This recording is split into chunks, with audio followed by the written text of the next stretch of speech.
Magluto tayo ng katsudong. So, ingredients ko, ang gamit ko ngayon is spring onions, isang egg, then, mincho yung gamit ko ngayon para hindi mahirap. Complete na yan sa seasoning niya. Tapos, meron akong luto na, hindi siya pork, ang gamitin ko is chicken breast. Ginawa ko siyang chicken breast katsu. Ito ang gamitin for the day, no? So, first is, slice natin yung spring onions. Ano lang ito siya, guys. Good for 1 serving lang gawin natin.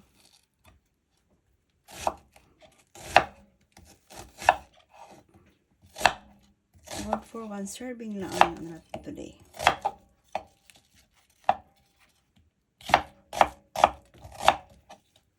Tapos yung yung chicken breast, natin din, slice.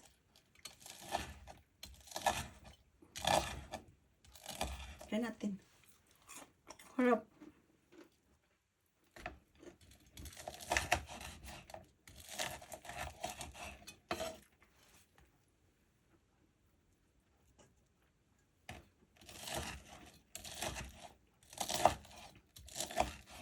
So, ito na ang natin, ang mga ingredients. Then, yung dating ginawa ko na, mitsuba doon sa garden ko, dapat sa gagawa ako ng oyakodong. So, I prefer gagawa ngayon ng katsudong. So, itong gamitin natin.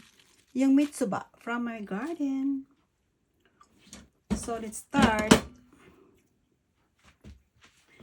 Nag-prepare tayo ng water. Kaya para sa natin. Gamit ako ng Kangen water.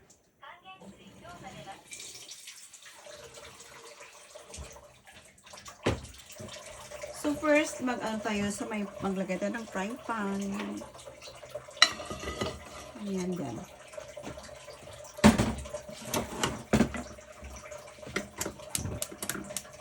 Itong mitsuba ko pala, ano ko siya, slice na nakutin.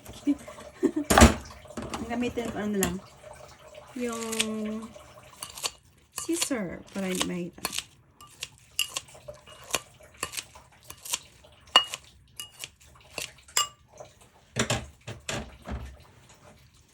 So, maglagay tayo ng water. Siguro mga 1 cup. Gamitin ko.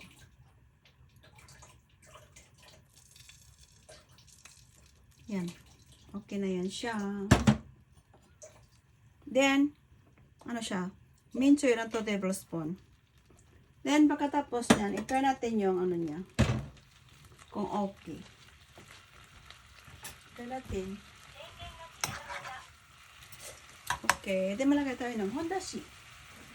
Kunti lang yung hondashi. 1, siya?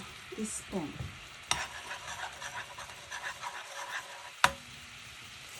Then, maglagay ako ng, ito guys, siya? 3 minutes ata. Lagay ako ng spring onions.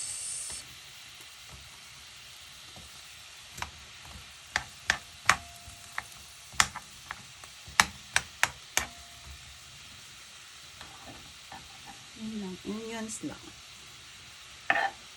Meron ko isang, yun guys, recipe na from, talaga, ang gamitin ko yung shoyu. Pero meron kasi akong menchuyo. So, ito lang ginamit ko. Okay na yan. Eto, pwede tayo maglalagay ng sugar. Kasi meron siyang sugar lang. Konti lang. Eto. Ito pala guys, ang sugar sa pitchot ko. Yan ang gamit ko. Hindi sugar. Itong gamitin ko. Saan po natin? 1 tablespoon. Ito lang nila ito kaya. Ilang kita niyo ba?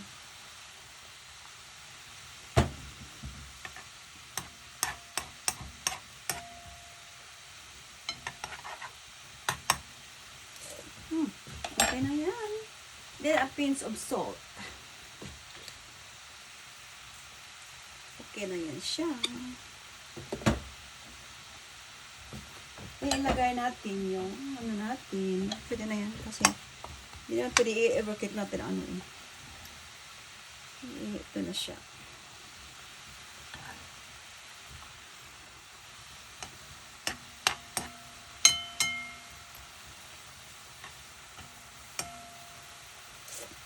Ang sarap.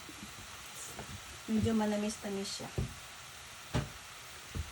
Takpan mo natin hanggang maluto siya. Then yung egg natin, i-break natin.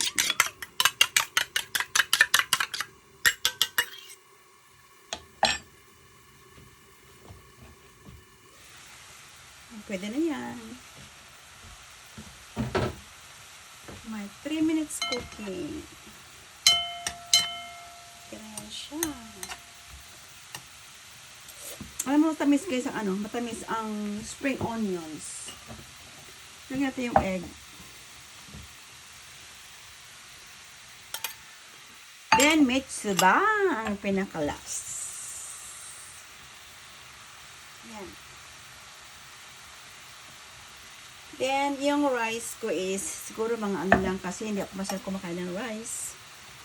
Yung rice ko siguro mga 50 grams lang. More on ulam. So, okay na yan. Luto na yan siya. May 3 minutes cooking. O, diba? So, ang rice ko yun, naka-freezer. So, yan natin. Okay na. Gusto ko yung fresh na vegetables.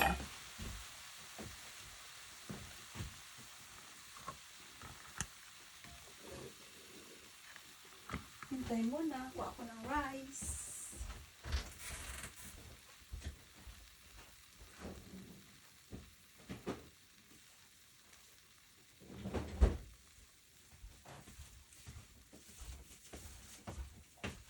Tingnan nyo guys ang rice ko.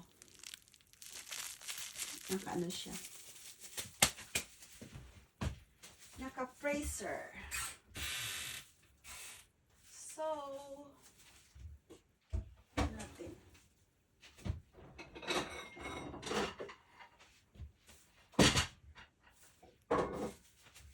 Konti lang ang rice natin. Kasi ang gusto ko eh. Konti lang ang rice.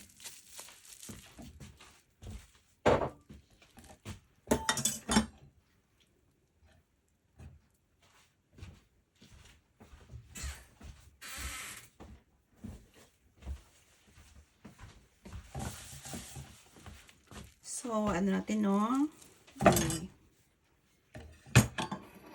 Ito tayo mag-setting lahat para isang place na lang ano natin gamitin. So, ayan. Ito ano natin. Yung lagyan ng oyako rin dyan. Katsudong natin. Ayan. Alam nyo guys, yung rice pala, pag i-freezer niyo siya, ano siya, ano na to? Microwave sa kanina. Ano pala guys, yung rice pala pag i-microwave, ano natin, i-freezer siya, no? Ang carb siya pala makat ng 50%.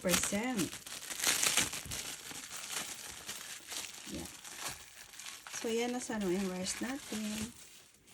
Then, ilagay natin yung ginawa natin na katsudong. O, diba? Jajan! O, diba? Saan kaya dyan? O, diba? Sarap pag sariling gawa talaga, diba, no?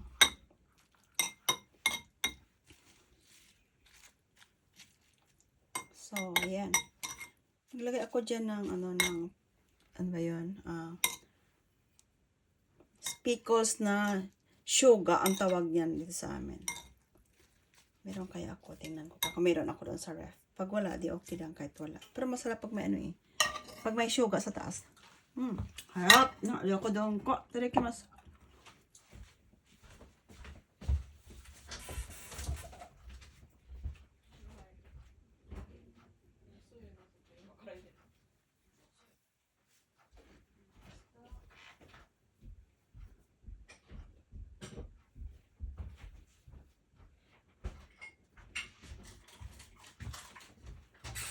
So, meron pala tayong sugar. So, ano natin? Gamitin natin ang sugar. Yan. Yan guys, ang ano natin ngayon. Katsudong. Hindi siya oyakudong. Katsudong.